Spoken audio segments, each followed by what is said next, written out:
and while they all sound very promising, I delete them without spending too much time, and I will explain below why.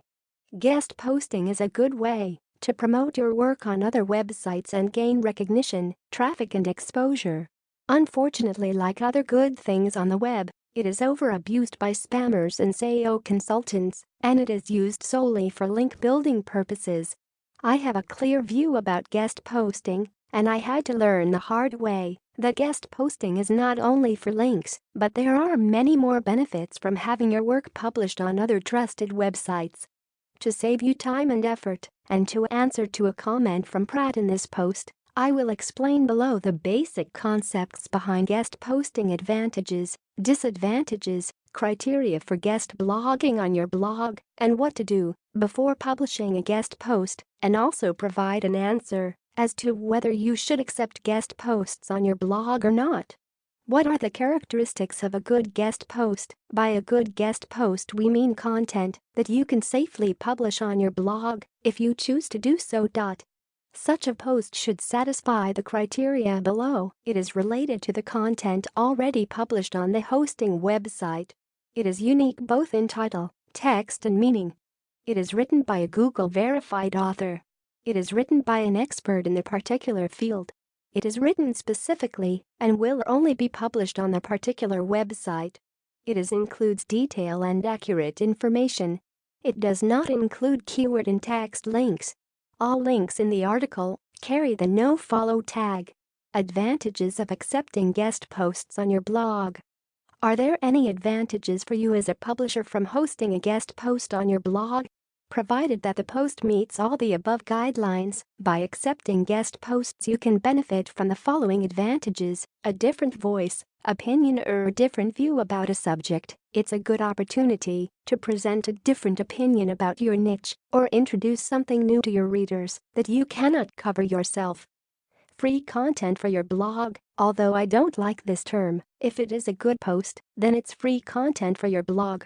More time to do other tasks. Publishing a guest post once in a while can free up some time to do other tasks, or why not for pleasure? More social media exposure. Normally the guest author will promote his or her article on social media, and essentially your website will get promoted as well. Disadvantages of accepting guest posts on your blog. On the other hand, by accepting guest posts on your blog, it's a great way to lose readers. If your visitors are coming to read content published by you because they consider you an expert, and instead they continually get to see content published by others, then this is something that may drive them away. Get link penalties. If you don't have very strict guest post guidelines and you get carried away by offering links for free content, then either you will get a penalty and lose your rankings, or lose the trust of your website in the eyes of Google, which is worse. Set strict criteria for quality guest posting. In addition to the above characteristics of a good guest post, and to make sure that you will benefit from the advantages and not suffer from the disadvantages, you need to set very strict criteria before accepting any guest post. For example, these are the criteria I am using. Allow guest posting only from people who have a verified Google+ profile. Don't allow text links within the body of the article. Don't allow keyword-stuffed links in the author bio. Allowed for only one link in the author bio.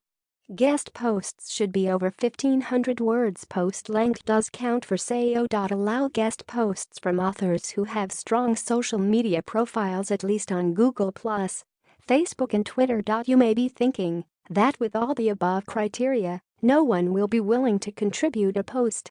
Maybe that's true, but you don't want to take any risks at all, so better be strict and safe than lenient and risky.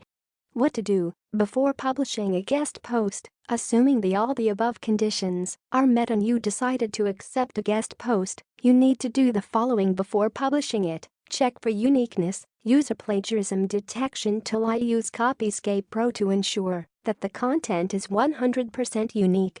In addition, search the title on Google and read any similar articles to make sure that the meaning is also unique and not just the setup of the words. In other words, check that it is not a rephrase of some other article. beautify the text, add images, etc. Don't forget your SEO.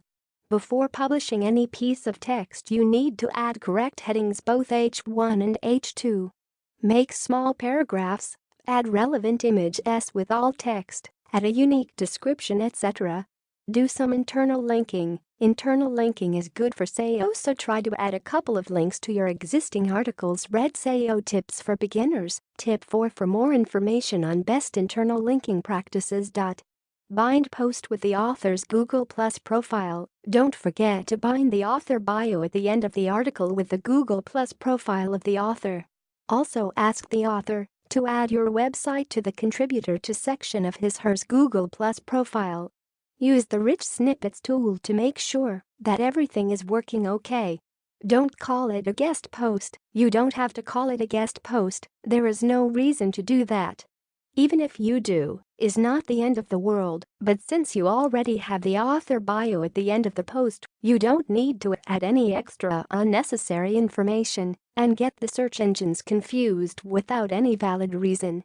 Should you accept guest posts on your blog? Now that you know all the pros and cons and the prerequisites of a quality guest post, you can safely make your own decision without taking any unnecessary risks. I personally do not even read guest post requests that are automated or based on some template, because I know from advance that their purpose is to get a link back from my website and not offer any real value of my users. The best way to approach someone and ask for publishing your post is not by sending a predefined email, but by building connections on social media and pitching your idea when the time is right. I know it is hard and time-consuming to do, but the benefits in terms of traffic and recognition are far more important than a link in the author bio. Finally, if you choose to accept guest posts on your blog, do not do it all the time. Make sure that guest posts are used to enrich your publishing strategy and not to overtake it. In other words, you still need to publish your own content, and in between the